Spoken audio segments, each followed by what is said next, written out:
है हमारे जो एम्प्लॉयर है कि वो जज्बाती होके कर्जे देने शुरू हो गए, जज्बाती होके कर्जे देने शुरू हो गए बच्चों।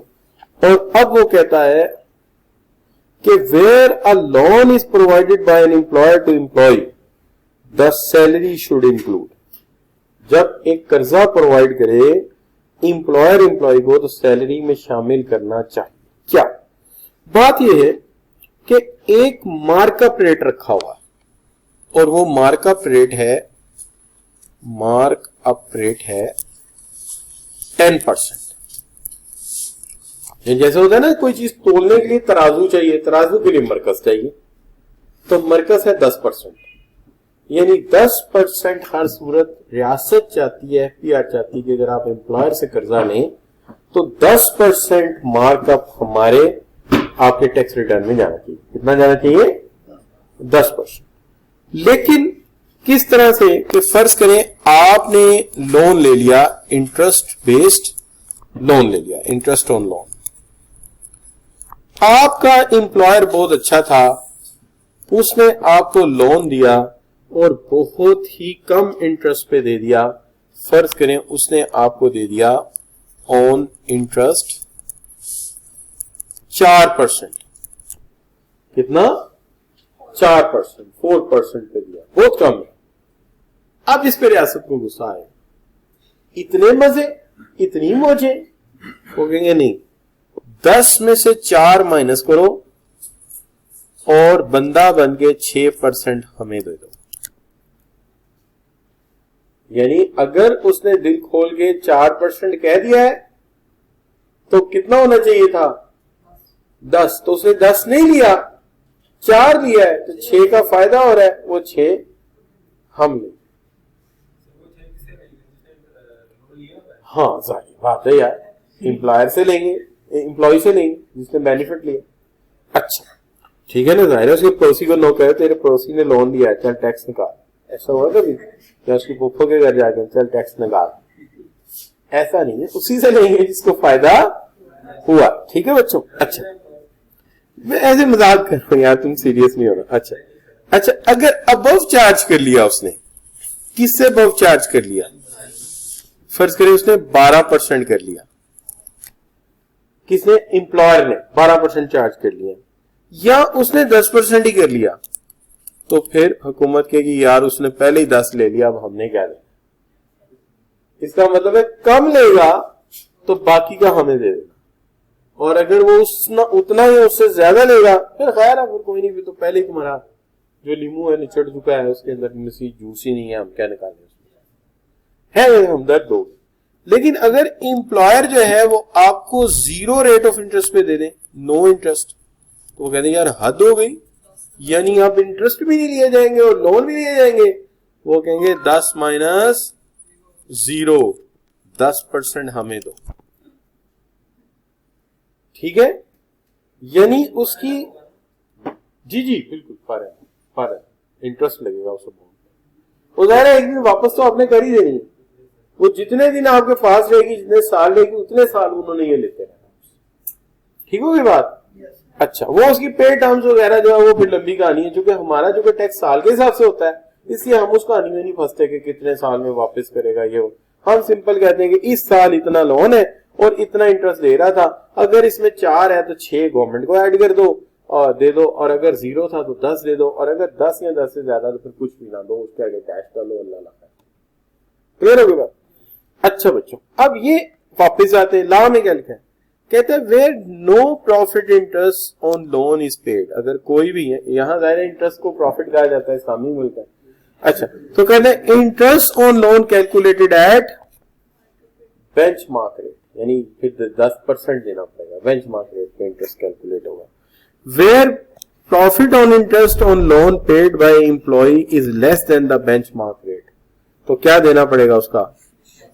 Difference between profit on loan paid to employee, paid by the employee and the profit on loan computed at the benchmark rate. Clear हो गई बात? लेकिन एक चीज मुस्तस्ना है, याद रखनी पड़ेगी। मुस्तस्ना का मतलब क्या है? जिसपे नहीं लगेगा। वो मुस्तस्ना क्या है? देखें, पढ़ें आगे, शाबाश शाबाश। अच्छा वो है however nothing will be added in salary if loan up to 1 million, यानी 10 लाख तक के लोन के ऊपर कुछ ऐड नहीं करेंगे। 10 लाख में आता कुछ नहीं, अब उनको पता है 10 लाख की तो मेहरान अभी आ जाती थी कभी, अब वो भी नहीं आती। अब तो आल्टो भी 17.5 लाख रुपए की है, वो भी इनवॉइस पे। घर लाते लाते तो वो भी 19 की पड़ जाएगी। नहीं बच्चों, इसलिए कहते हैं 10 लाख तक गरीब आदमी बेचारा अगर ले आया तो खैर है। नहीं बच्चों, और आज के जमाने में भी 10 लाख लोन कौन देता है, बड़ा मुश्किल है। नहीं बच्चों, है ना। चलिए एनीवे, अब यहां पे हमने एक बात लिखी है, वो ये लिखी है कि कभी कभी आयाम गर्दिश में भी आ जाते हैं, बातें उलट जाती हैं। एम्प्लॉयर ने भी बड़ा बोल दिया, उसके ऊपर एक मुश्किल वक्त आ गया। मुश्किल वक्त क्या आया बच्चों कि सूरत हाल ये हो गई कि कहता है the interest of profit arising because of employ is waived off the interest to employer when the employ provided the loan to the employer. नहीं समझ रही बात में, उसने 20 लाख लोन दे दिया एम्प्लॉय को, और वो कहीं रास्ते में स्वाद सैर करने जा रहा था, रास्ते में उसका बटवा या वॉलेट कट गया, किसी ने निकाल लिया, और वहां एम्प्लॉय ने उसे 2 लाख रुपए लोन दे। तो अब वो कहता है ऐसी जरूरत में कंपनसेट हो जाएगा। क्या हो जाएगा? कंपनसेट हो जाएगा लोन अप टू। तो कहता है कहां जहां इंटरेस्ट, अच्छा नहीं है, मैं तो मजाक कर रहा हूं, ऐसा नहीं है।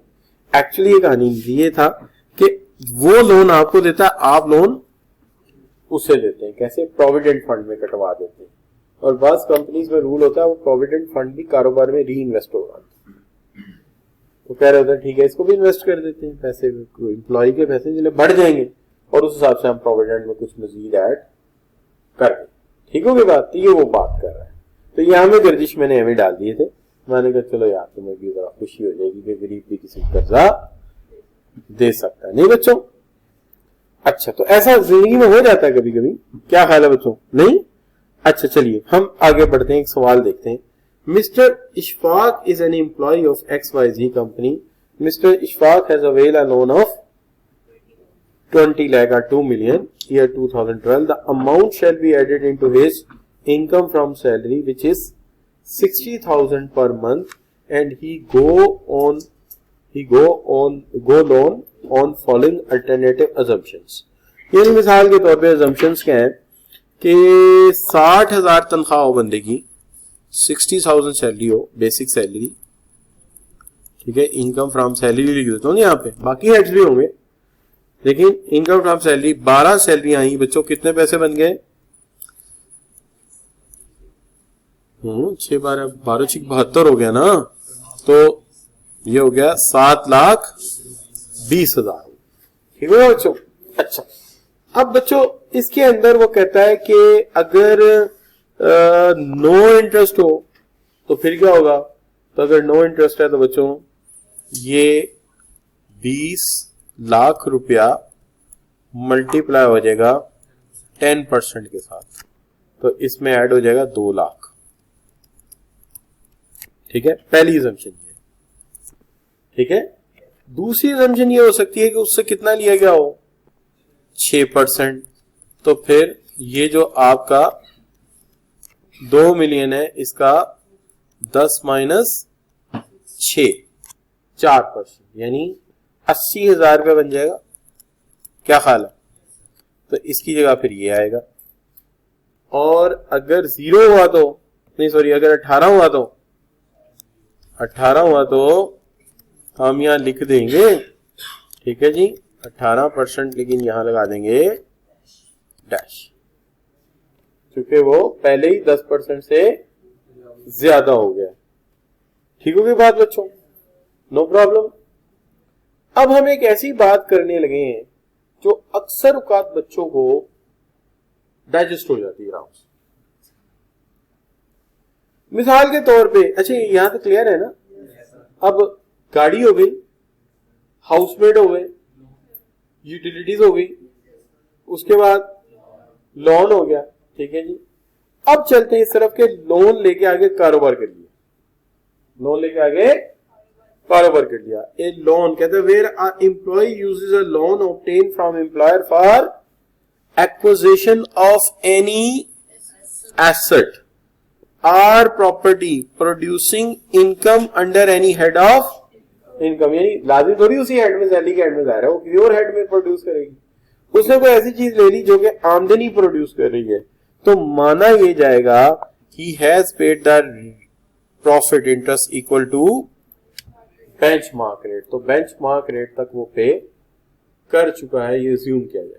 अज्यूम करने का मतलब क्या हुआ? अज्यूम करने का मतलब ये हुआ कि वो जो कारोबार करेगा उसमें जितने पैसे लगे हैं उसमें ये एज अ कॉस्ट ऐड होगा, ये एज अ कॉस्ट ऐड होगा। क्यों? कि मैंने कर्जा लिया 6% पे, तो 4 मैंने पे कर दिया, तो 10 आ गया ना, तो कर्जा है ना, तो जब कारोबार में लगाऊंगा किसी में तो वो मेरी कॉस्ट में जाएगा, जो सूद है, इंटरेस्ट है। क्यों उसे आएगा? इसकी वजह ये, कॉस्ट क्यों बनेगा? उसकी वजह ये कि अगर मेरे एम्प्लॉयर ने मुझे 6% पे दिया तो मेरा हक था ना, वो हक मैंने इस्तेमाल नहीं किया, वो मैंने कारोबार में डाल दिया, और 4 तो इजाफी मैंने वैसे पे किया है इनकम टैक्स डिपार्टमेंट को भी, तो लिहाजा 10% मेरी कॉस्ट आई उसकी। क्योंकि वो पैसा अगर मैं इन्वेस्ट ना करता तो मैं एंजॉय भी तो कर सकता था। क्या हाल है? वो पैसा लेके मैं नियाग्रा फॉल देखा था, कोर्नवाली माई देखा था, यानी स्टैच्यू ऑफ लिबर्टी देखा था, कर सकता था, लेकिन मैंने वो नहीं किया, मैंने कारोबार में लगाया।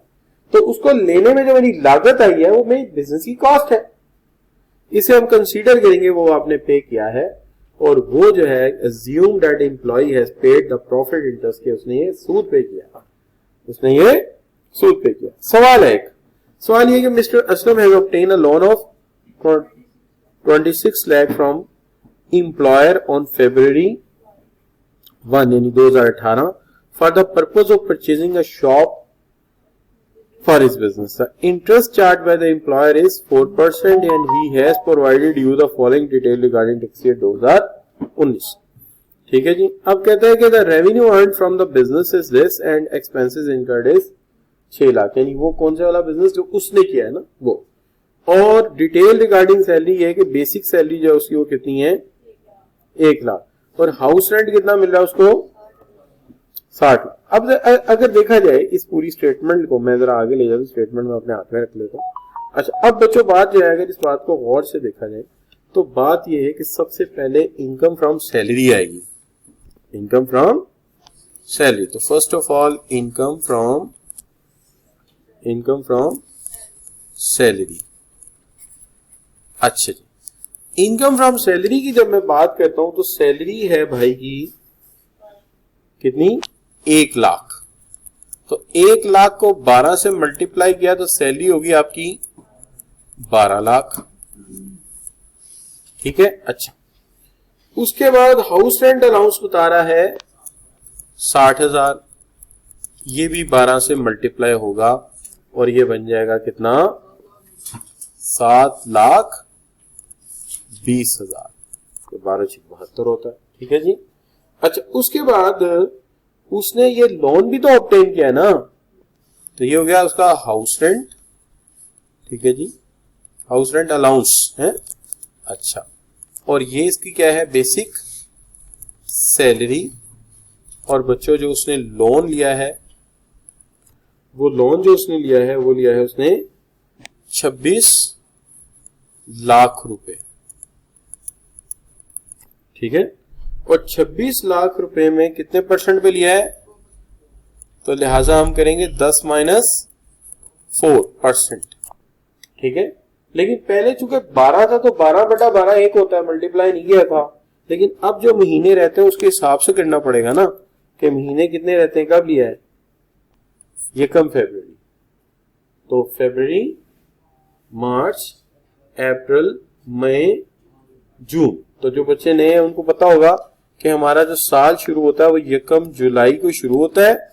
ठीक है, जैसे ये 18 है तो 17 को शुरू हुआ होगा और खत्म होता है कब, 30/6/18 को।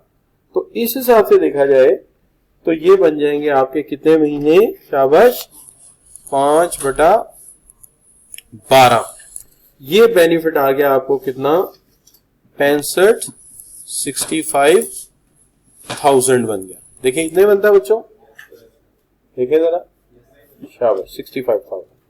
अच्छा जी, तो ये बन गया आपका सैलरी से जो आपको बचा है, तो ये बन गया 19,85,000। ठीक हो गई बात? अच्छा, तो ये पुरानी क्लास का सही है, सही कैलकुलेट हुआ। अच्छा जी, यहां तो फिट हो गई बात। अच्छा, अब बच्चों आगे आ गया इनकम फ्रॉम बिजनेस। ये इसका दूसरा हेड आ जाएगा ना, इनकम फ्रॉम बिजनेस, क्योंकि इन्होंने वो भी तो ले लिया है, दुकान ले ली है, ठीक है, और वहां कारोबार शुरू कर दिया है, वहां से इन्होंने रेवेन्यू अर्न किया है, रेवेन्यू। तो रेवेन्यू अर्न कितना, 24 लाख, ठीक है। और उस रेवेन्यू को कमाने के लिए इन्हें एक्सपेंसेस बेयर करने पड़े हैं। पता नहीं यार ये कारोबार कौन सा, हमें क्यों नहीं ऐसे कारोबार मिलते। 6 लाख का खर्चा करके 18 लाख रुपए सीधा सीधा आ जाए, नहीं। अच्छा चलो, उसके बाद ये कॉस्ट भी आएगी और एक कॉस्ट और आएगी, वो क्या, ये 26 लाख एक्चुअली इन्होंने अपना नहीं लगाया कारोबार में, ठीक है, लेकिन अब जब इधर कॉस्ट निकालेंगे तो 4% में निकालेंगे। नहीं नहीं नहीं, अब 4 में नहीं निकलेगी, क्योंकि 6 बेनिफिट मिला था अपनी मेहनत का, आपने वहां मेहनत भी तो की होगी, ऐसे थोड़ी उसने डाक कर्जा दे दिया होगा। हर बंदे को कर्जा कौन देता है, तो वहां जो मेहनत की है वो पैसे नहीं आए आपके, तो ये कॉस्ट में जाएगा 5/12, यही वाला ना, महीने तो 5 ही है ना, तो ये कितना बन जाएगा जरा बताना, ये नहीं सही निकला हो सकता मुझे जी बच्चों। पहले 26 लाख को 0.1 से मल्टीप्लाई करो और फिर उसको 5/12 से मल्टीप्लाई कर दो, ठीक है। अच्छा, जो बच्चों ने बीच में ब्रेक किया है, रिज्वाइन किया है, प्लीज अगर आप सैलरी से भी सीरियस हो जाएंगे ना, तब भी आपका टाइम को इतना जाया नहीं हुआ। अभी भी आपके पास 30 मार्क्स का इनकम फ्रॉम बिजनेस पड़ा हुआ है, 35 मार्क्स का, ये डिवाइड हो सकता है, 20 आ जाए सैलरी में से, कम आ जाए, ज्यादा आ जाए, हो सकता है, और आपको 35 नंबर तक का इनकम फ्रॉम बिजनेस से मार्क्स मिल जाते हैं। तो ये भी अभी पड़े हुए आपके पास, वो 35 भी है आपके पास, 35 से 40, और फिर सेल्स टैक्स के भी 30 नंबर अभी आपके पास है। अभी भी अगर आप रेगुलर हो जाए, काम शुरू कर दें, तो मसला हल हो सकता है। जबकि टीचर ये भी कह रहे हैं कि प्रीवियस रिकॉर्डिंग भी आपको दे दूंगा, आप वो भी रिवाइज कर सकते हैं वीकेंड में बैठ गए, और ईद उल अजहा में छुट्टियां आनी है, साथ टिक्के खाना, साथ अपना टिक्के खाना, साथ में आई मीन लेक्चर सुनना, तो यू सी दे कितना फायदा होगा। अच्छा बच्चों, क्या बताते हैं आप, 1,08,333, ये बच्चों ये भी कॉस्ट आएगी, कॉस्ट आएगी, क्यों, ये पैसे दिए हैं तो हमारी ये लागत है, उसके अंदर वो लागत भी है जो 6% इनाम मिला था वो भी खर्च कर दिया, और 4 अपने पास से भी दिया है, बल्कि 4 इनाम मिला है, 6 अपने पास से भी लगा, तो लिहाजा ये कितना बन जाएगा, 16 लाख, अच्छा 16,91,667 है ना। अच्छा, अब इन दोनों को जमा कर दें, 36,76,666, ये हो गया बच्चों आपका क्या जी, मेरा हाल है इसको 67 कर रहे हैं, ये ठीक है, राउंड ऑफ कर दें। क्लियर जी, पता लग गया जी। तो जो कर्जा हम लेंगे एम्प्लॉयर से, अगर हम किसी कारोबार में लगाएंगे, तो जो मार्कअप रेट है पूरा चार्ज करेंगे कॉस्ट, चूंकि वो पैसा बहरहाल हमने पे किया, पैसा बहरहाल हमने पे किया। अब देखिए कुछ मसले मसाइल ऐसे हैं जहां बिल्कुल हद ही हो गई है, यानी एक हद होती है, ये हद से भी बयान चलेंगे कि मालकान की हक़ें देखिए, obligation of employ towards employer is waived by the employer, यानी कर्जा माफ ही कर दिया। तो कहता है, अब इसमें तो जाहिर है गुस्सा आएगा कि यानी पहले कहां कर्जा दिया कि फायदा उठाओ, और तो कर्जा देके कहा जा तुझे माफ किया गया, तेरे सगोगार रह गया, चल तुझे टेस्ट लगाते। Where an obligation of an employee towards employer is waived off by the employer will be added in जितना माफ करेगा उतना ऐड कर दे, लग बता जाए इसको कैसे कर दे माफ करते। Loan receive by employ, goods और services purchased on credit from employ. ये ऐसा भी हो सकता है ना बाय एम्प्लॉय, है ना। यानी मिसाल के तौर पे आप नेस्ले में काम करते हैं, तो नेस्ले वालों ने आपको 15 लाख का कर्जा दिया और बाद में देखा कि आप तो मतलब हमारे दूध की कंपनी में भी काम करके कमजोर है, तो हमारे दूध पे हरफ आ रहा है, लिहाजा उन्होंने क्या किया, आपको कर्जा माफ कर दिया। और उसके बाद आपको जो वो टेट्रा पैक का पैकेट देते थे हर रोज, कार्टन हर हफ्ते, वो भी उन्होंने आपको पैसे नहीं लिए कि इससे क्या पैसे लेने, इस बेचारे पे तो कैल्शियम का असर ही कोई नहीं हुआ, नहीं बच्चों। अच्छा, तो इसलिए आप ये कह सकते हैं कि हम इसको ये वेव ऑफ हो गया, तो कहते हैं सैलरी में डालेंगे। तो एक और चीज है, अच्छा मैंने 10 को भी साथ ही मिला लिया। इसमें एक ये है कि आपने मालिक के पैसे देने, ठीक है, मालिक के पैसे देने, मालिक ने देखा आपके हालात कोई नहीं है, हर दफा आप तनख्वाह में से कटवाते कटवाते कहते हैं यार फिर कटवा दूंगा, बच्चे की फीस जानी है, उसने कहा गरीब आदमी चलो माफ कर देते हैं 15 लाख। लेकिन वो आपके घर आया तो देखा कि बाहर एमसीबी का मैनेजर भी खड़ा है पैसे लेने के लिए, आप बाहर मिलने ही नहीं आ रहे। उसने बच्चे से पूछा, उसने कहा अब्बू कह रहे हैं कि मैं घर में नहीं हूं।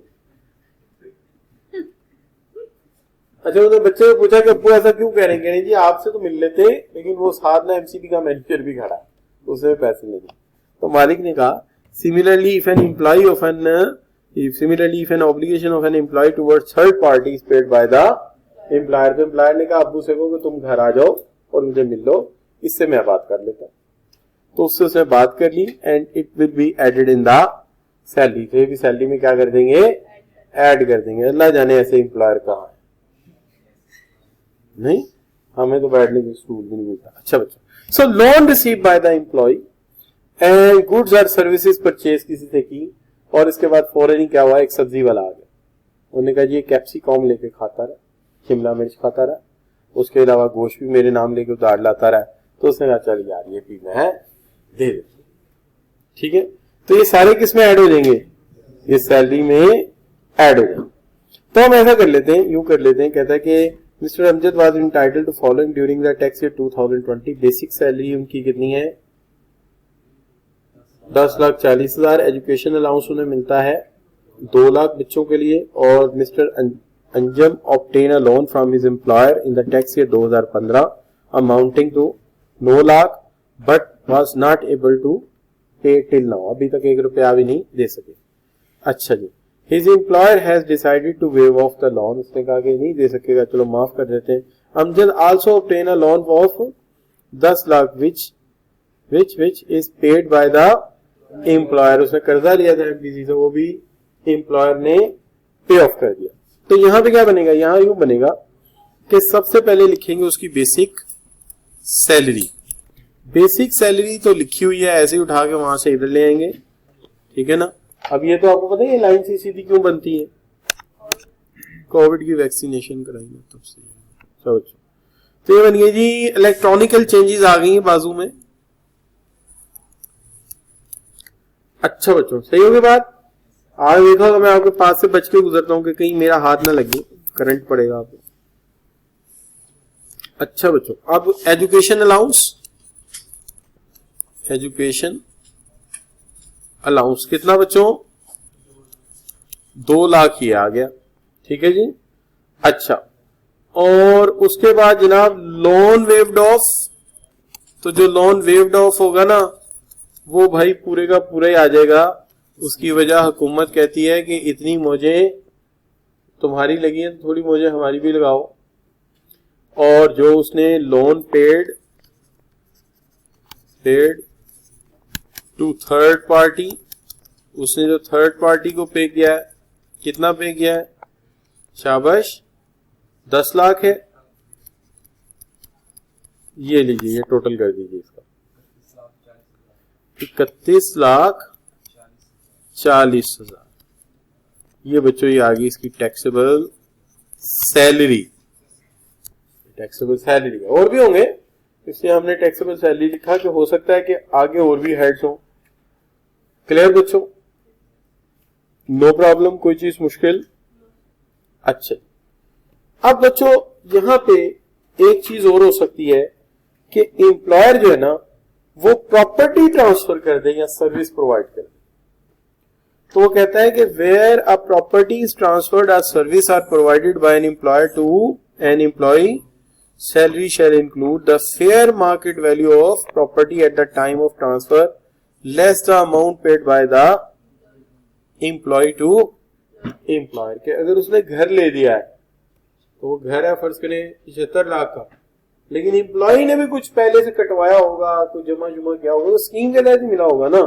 तो फर्ज करें 75 लाख का घर है, एम्प्लॉय ने डिडक्शन करवा के 40 लाख पहले ही दिया हुआ है, तो फिर जो डिफरेंस आएगा वो कितना आ गया? शाबाश, 75 40 35 लाख का डिफरेंस वो किस में ऐड हो जाएगा? सैलरी बेनिफिट में। Fair market value of service at the time it is provided, जब सर्विस प्रोवाइड की गई उसकी फेयर मार्केट वैल्यू जो है वो ली जाएगी और उसके अंदर जो एम्प्लॉय ने पे किया है वो माइनस किया जाएगा।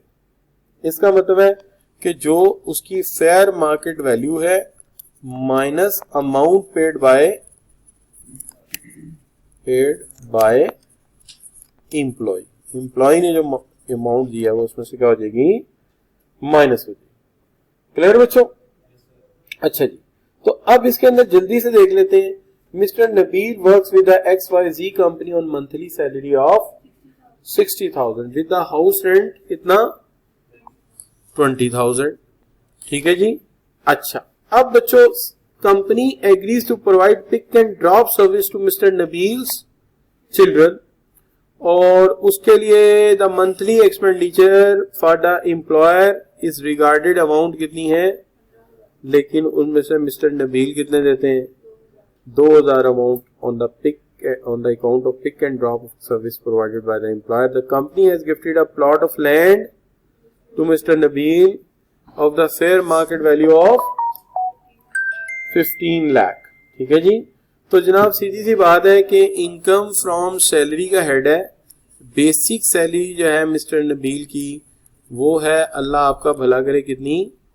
60,000। यार तवज्जो देनी है, बातें बहुत अहम है, बाद में फिर मसले बन जाते हैं। तो 12×6 = 72 होता है, 7,20,000 रुपए इनकी सैलरी है। ठीक है जी। अच्छा, हाउस रेंट जो है इनको मिल रहा है, कितना मिल रहा है बच्चों? 20,000 इन्हें जो है ना वो हाउस रेंट भी मिल रहा है। तो 12 दफा मिला हो साल में तो बन गया 2,40,000, वो इन्हें अलहदा मिल गया। उसके बाद बच्चों इन्हें पिक एंड ड्रॉप मिल रही है अपने बच्चों के लिए, और पिक एंड ड्रॉप के लिए जो इदारा है वो पे कर रहा है, और ये पे कर रहे हैं कितना? 2,000, 13,000 हो गया ना। फिर 12 महीने पे किया गया तो 1,56,000 का बेनिफिट ये मिल गया कि कंपनी ने अपनी तरफ से बस लगवा के दी है। ये लेट जाते होंगे ना ऑफिस, ठीक है, तो एम्प्लॉयर ने देखा होगा लेट आता है और फिर मोटरसाइकिल पे जब 5-6 बच्चे बैठाता होगा तो डेंजरस भी होगा, तो उसने कहा होगा कि यार तुझे मैं पिक एंड ड्रॉप करवा देता हूं। उसके बाद बच्चों fair market value of plot कितना बच्चों? 15 लाख। अब टोटल आप कर लेंगे इसका, ठीक हो गया। लेकिन अगर प्लॉट की शर्त ये ना होती, प्लॉट की शर्त ये होती कि फेयर मार्केट वैल्यू उसकी जो है ना वो 15 लाख रुपए है, लेकिन टू सम हाउ हम मान लेते कि किसी फंड के जरिए या किसी एडिशन के जरिए 5 लाख रुपए पे किया होता नबील ने, तो फिर क्या होता? 15 - 5 फिर 10 उसके अंदर जाता। क्लियर बच्चों? तो यहां पे आगे आज का लेक्चर वाइंड अप ना कर दे। अच्छा टाइम भी हो गया, तो ये बच्चों वाइंड अप हो गया। कल इंशाल्लाह फिर कोई न्यूमेरिकल देखते हैं जरा बड़े लेवल का, जिसके अंदर ये सारी चीजें ना जरा इकट्ठी हो गई। टफ टाइम आपको कहां मिलता है? टफ टाइम तो मुझे ही मिल रहा होता है जो मैं सामने खड़ा हूं।